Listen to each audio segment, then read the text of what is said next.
जय होस् हौवा online television हेरेर बसिरहनुभएका मेरा सम्पूर्ण उच्च आदरणीय मित्र बन्धुज्यूहरू हार्दिक स्वागत तथा नमस्कार। सदा चाहिँ हामीले आध्यात्मिक प्रवचनको एपिसोडहरू दिँदै आएका छौँ। यसै सन्दर्भमा आज हामीले जुन आध्यात्मिक जीवन के हो भन्ने विषय पनि सँगसँगै जीवन के हो र जीवनमा जीवन यात्रा गर्ने चारवटा सिद्धान्तहरूको विषयमा आज म आएको छु। त उच्च आदरणीय मित्र बन्धुज्यूहरू, हाम्रो जीवनमा यात्रा गर्ने चारवटा सिद्धान्तहरू के हुन् त र यी चारवटा सिद्धान्तको महत्त्वपूर्ण भूमिका रूपमा सिद्धान्तकै रूपमा हामीले प्रतिपादित गर्नुपर्ने अथवा सिद्धान्तकै रूपमा यसलाई मनन चिन्तन गर्नुपर्ने अथवा सिद्धान्तकै रूपमा हामीले स्वीकार्न पर्ने आधार तथ्यहरू के हुन् र यी चारवटा यात्रा गर्ने सिद्धान्तका आधार तथ्यहरूले हामीलाई यात्रा कहाँ गराउँछ र यसले हामीलाई के फाइदा गराउँछ, यसै विषयमा मेरा उच्च आदरणीय मित्र बन्धुज्यूहरू आज हामीले जुन चारवटा सिद्धान्तको विषयमा, यी चारवटा सिद्धान्तको महत्त्वपूर्ण विषयमा, इनका भूमिकाको विषयमा, इनका तथ्यको विषयमा, तर्कको विषयमा र यी विज्ञान सम्बद्ध छन् छैनन् र यी व्यावहारिक र सामाजिक छन् छैनन्, हाम्रो भावना, मन, विचार र हाम्रो कर्मसँग, जीवनसँग मेल खान्छ खाँदैन भन्ने नै विषयमा हाम्रा आधारभूत आवश्यकताका सिद्धान्तहरू चारवटा हामीले बनाएका छौँ। यो मेरो आफ्नो एकदमै निजी व्यक्तिगत बुझाइ हो। यहाँहरूसँग मेल खान नगए तापनि म क्षमा प्रार्थी चाहन्छु। त उच्च आदरणीय मित्र बन्धुज्यूहरू, जीवनमा हामीले चारवटा सिद्धान्तलाई महत्त्वपूर्ण ठानेका छौँ। यहाँहरूले कपी कलम लिएर यही सिद्धान्तलाई मैले जति सजिलो अथवा अप्ठ्यारो व्याख्या जानी नजानी गर्दैछु, तपाईहरूले अझ यसलाई गहिरिएर बुझेर यसलाई जीवनमा तपाईहरूले सदुपयोग गरिदिनुहोस् भन्ने मेरो हार्दिक आग्रह पनि छ, अनुरोध पनि छ। त उच्च आदरणीय मित्र बन्धुज्यूहरू, जीवनको यात्रा गर्ने चार सिद्धान्तहरू हामीले सानो उमेरमा केटाकेटीमै हामीले पढेका थियौँ। ती विज्ञानमा मात्रै लागू गऱ्यौँ अथवा प्रश्न र उत्तरको रूपमा मात्रै हामीले लागू गऱ्यौँ। त्यही कुरा हो समय, गति, दूरी। अङ्ग्रेजीमा हामी भेलोसिटी, डिस्टेन्स एन्ड टाइम भनेर हामी 6 कक्षामा हामी पढेका थियौँ। लगभग यो 6 कक्षा भनेको म 12 वर्षको उमेरको थिएँ। लगभग यो 42 सालतिरको कुरा होला। मलाई लाग्छ भेलोसिटी, डिस्टेन्स एन्ड टाइम भनेको के हो भनेको चाहिँ यो हो। वास्तविक त यसको गहिराई र बुझाइ चाहिँ त्यति बेला केही होइन भन्ने मैले बुझेँ। अब भेलोसिटी, डिस्टेन्स एन्ड टाइम सोधियो प्रश्न, what is velocity, distance and time भन्यो, हामीले पनि त्यही अनुसारको जानी नजानी उत्तर दियौँ। तर वास्तवमा भेलोसिटी, डिस्टेन्स एन्ड टाइम भन्ने यो दूरी, गति र समय जुन विज्ञानको सिद्धान्त हो, यो सिद्धान्त अत्यन्तै महत्त्वपूर्ण सिद्धान्त भने मैले अहिले पछि मात्रै बुझेँ। र यो सिद्धान्त के रहेछ भन्दाखेरि गति, दूरी र समयलाई हामी जीवनमा महत्त्वपूर्ण ठान्नुपर्छ र एकै साथ लानुपर्छ। दूरी कति पार गर्ने हो र समय निर्धारित कति छन् र त्यही निर्धारित समय र दूरी अनुसार निर्धारित समय अनुसार गतिलाई जीवनमा एकै साथ हामीले प्रयोग गर्नुपर्छ, तब मात्रै जीवन सफलता बन्छ भन्ने मेरो मनसाय, मेरो आफ्नो अभिव्यक्त, मेरो आफ्नो निजी विचार सोच हो। त उच्च आदरणीय मित्र बन्धुजीहरू, दूरी पार गरियो, 2 किलोमिटरको दूरी थियो, 2 घन्टा समय थियो, पार गरियो 2 किलोमिटर दूरी, तर 4 घन्टामा फरक यही हो। दूरी त पार गरेकै हो, तर समय कतिमा हो त? 2 घन्टामा हुनुपर्ने 4 घन्टा लगाइयो। अब त्यो 2 घन्टा दूरीलाई 2 घन्टा दूरीलाई 4 घन्टा समय लगाइयो भने 2 घन्टामा पार गर्नुपर्ने अरू 2 घन्टा कहाँबाट ल्याएर समय दिने? दुःख यहीबाट सुरु हुन्छ। र गति स्पिड प्रति मिनेट हामीले 2 किलोमिटर दूरी पार गर्नलाई हामीले कति हुन्छ भने 2000 किलोमिटरलाई हामीले 120 मिनेटमा पार गर्नुपर्ने, लगभग हामीले 2000 किलोमिटरमा चाहिँ 120 मिनेटमा पार गर्नुपर्ने, गर्दाखेरि हामीले प्रति किलोमिटर कति सेकेन्डमा अथवा कति मिनेटमा पार गर्ने, यो निर्धारित हुनुपर्छ। यदि हामीले प्रति मिनेट बराबर प्रति 100 मिटर हामीले पार गरेनौँ भने पनि यसको अर्थ हुँदैन। जीवनको अलमल, जीवनको दुःख यही नै हो। जब हामी 2 घन्टा समयमा 2 किलोमिटर दूरी त्यही गतिले पार गऱ्यौँ भने हामीलाई दुःखको अनुभूति हुँदैन। जब हामी खुसीको अनुभूति हुन्छ त्यति बेला। यदि हामीले दूरी पार गऱ्यौँ, समय धेर लाग्यो भने दुःखको अनुभूति हुन्छ। र तिनै दूरीलाई हामीले गति स्पिड पनि दिन सकेनौँ भनेदेखि त्यही दुःखको अनुभूति हुन्छ। त्यसै भएको कारणले सिद्धान्त नम्बर 1 समय, गति, दूरी, यो तीनटै विषयवस्तुलाई एउटै डिस्टेन्समा, एउटै लेभलमा, एउटै रफ्तारमा लान सक्नु जीवनको महत्त्वपूर्ण भूमिका हो र यसलाई सिद्धान्तको रूपमा तपाईँ हामीले स्वीकार्न पर्छ भन्ने मेरो बुझाइ हो। त उच्च आदरणीय मित्र बन्धुज्यूहरू, अर्को छ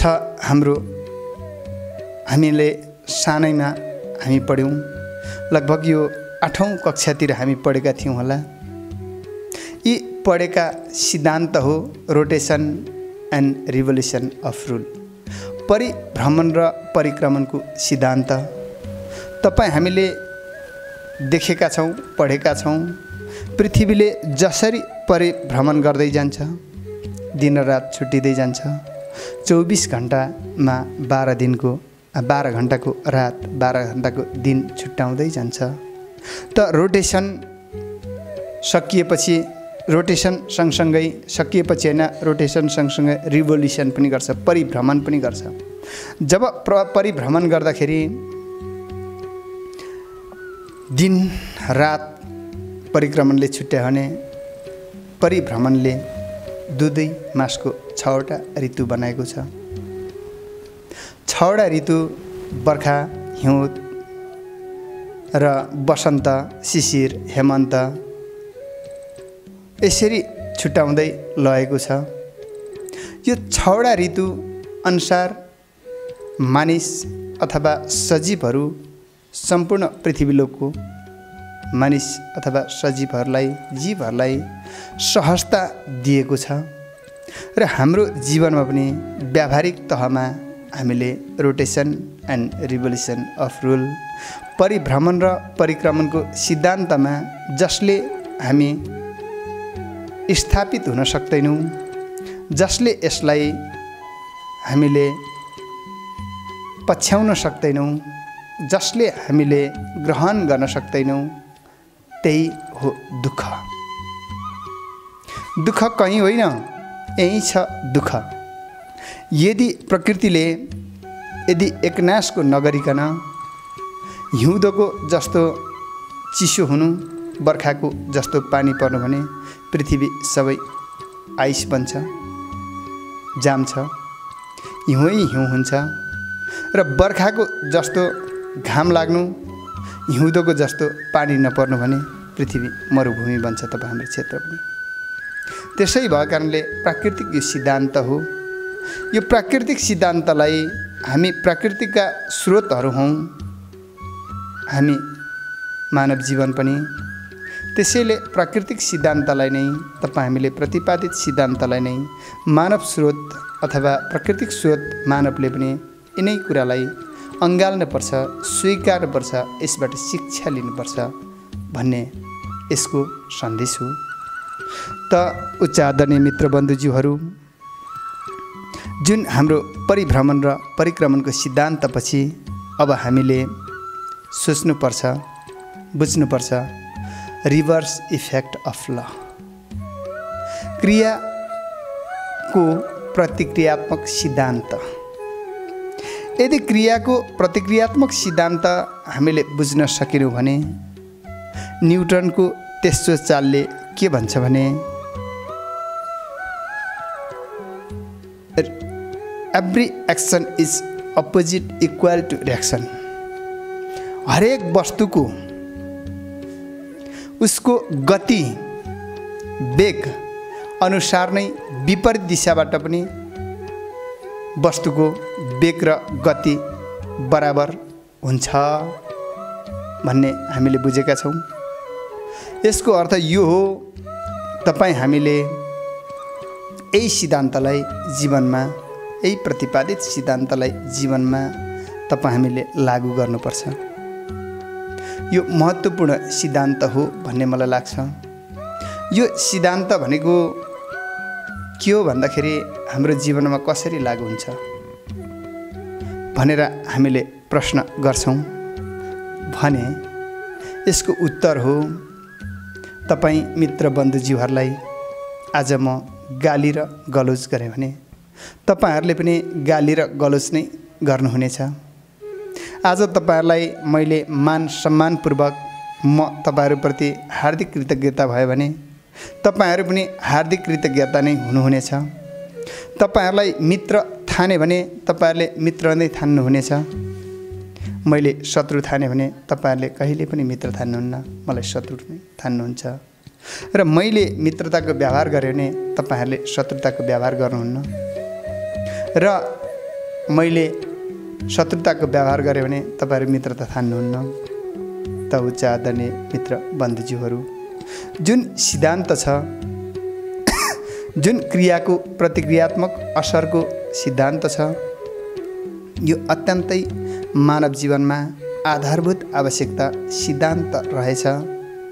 त हामीले यो कुरा पनि हामी बुझेका थिएनौँ। हामी पढ्यौँ, के पढ्यौँ सबै थोक पढ्यौँ, तर बुझ्यौँ पछि। त्यही भएको कारणले जुन हामीले अध्ययन गर्छौँ, अध्यापन गर्छौँ र जीवन भोगाई बुझाइ एकसाथ लानुपर्छ। यदि यो बुझाइ र भोगाई र पढाइ यो तीनटा चिजलाई एकसाथ लगाउन भने पढाइले मात्रै काम गर्दैन। उच्च आदरणीय मित्र बन्धुज्यूहरू, आज पढाइले बेरोजगारीको समस्या छ। आज पढाइले डिप्रेसन मान्छे भइरहेको छ। मान्छेलाई कतिले सुसाइड पनि गरेको छ। यसो भन्दैमा फेरि पढ्न हुँदैन है भन्ने मेरो मान्यता होइन।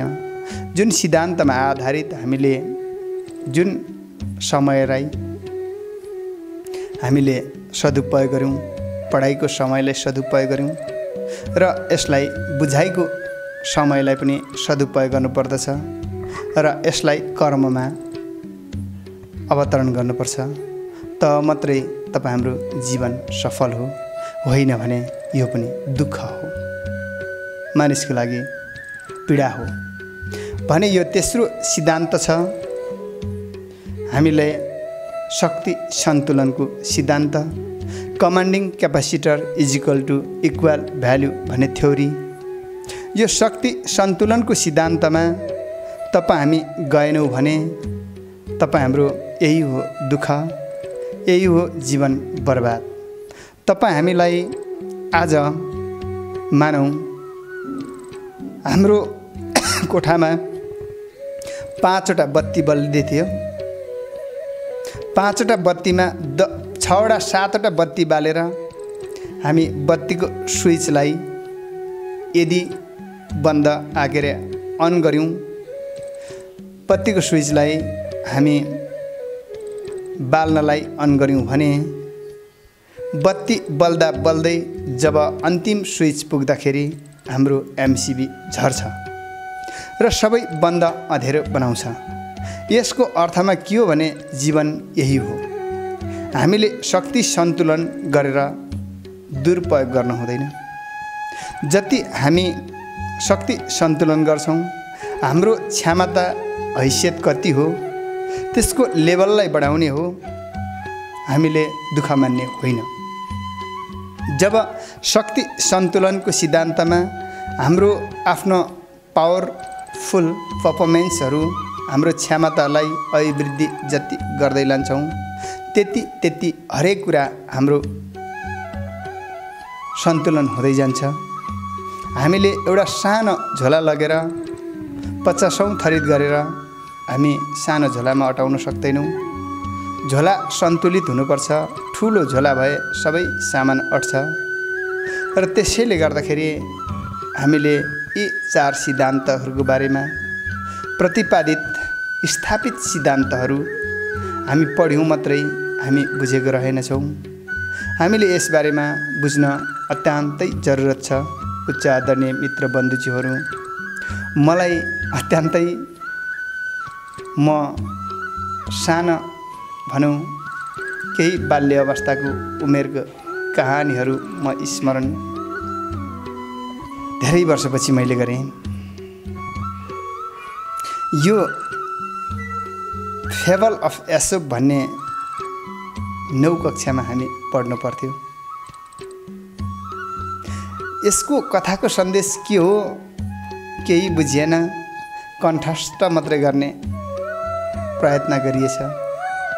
साँच्चै नै एसएलसीमा प्रश्न आयो, who was Aesop and why was he killed?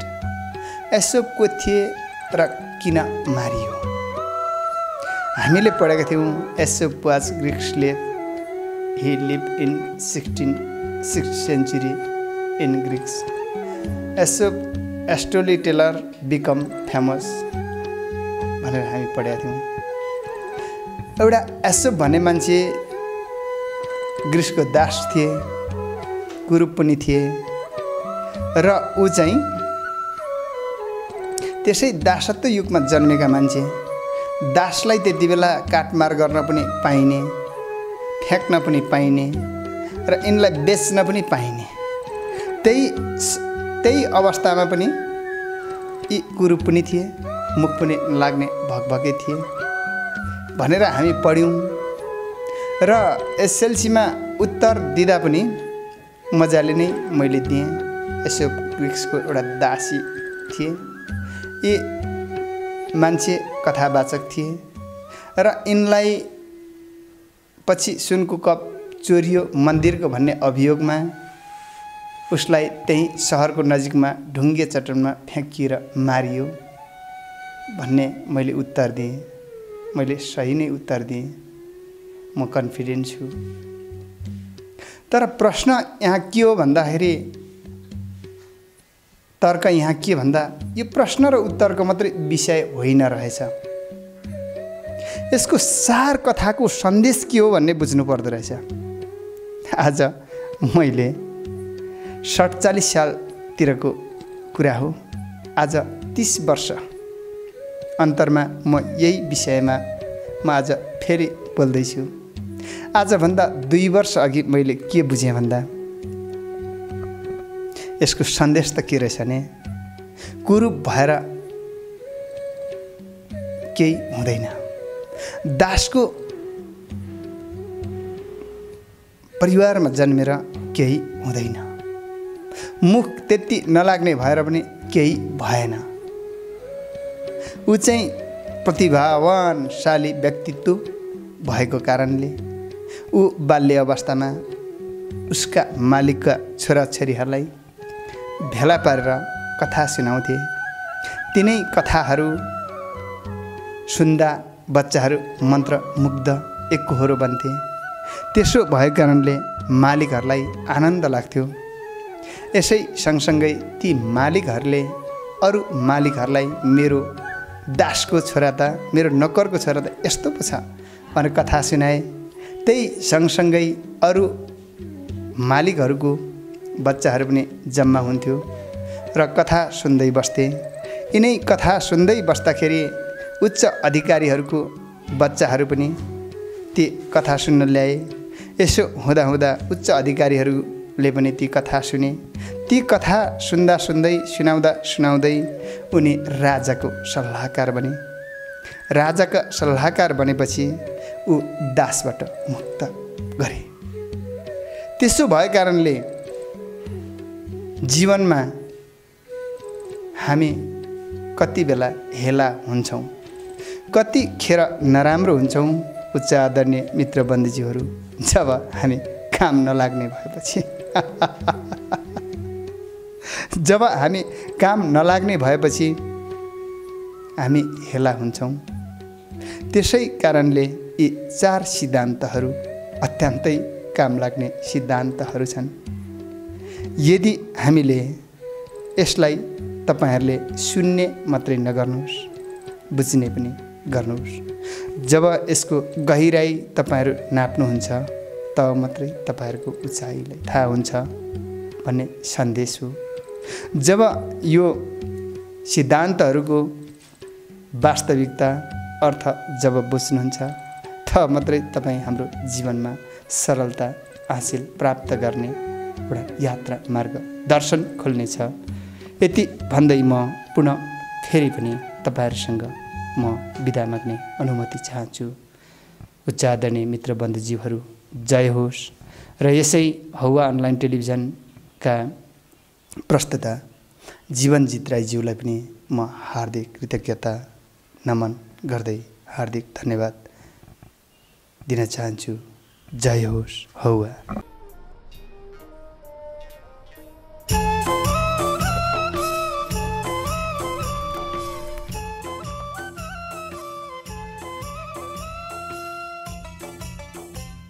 हौवा अनलाइन टिभी, तपाईहरुकै सुख दुःखका साथी।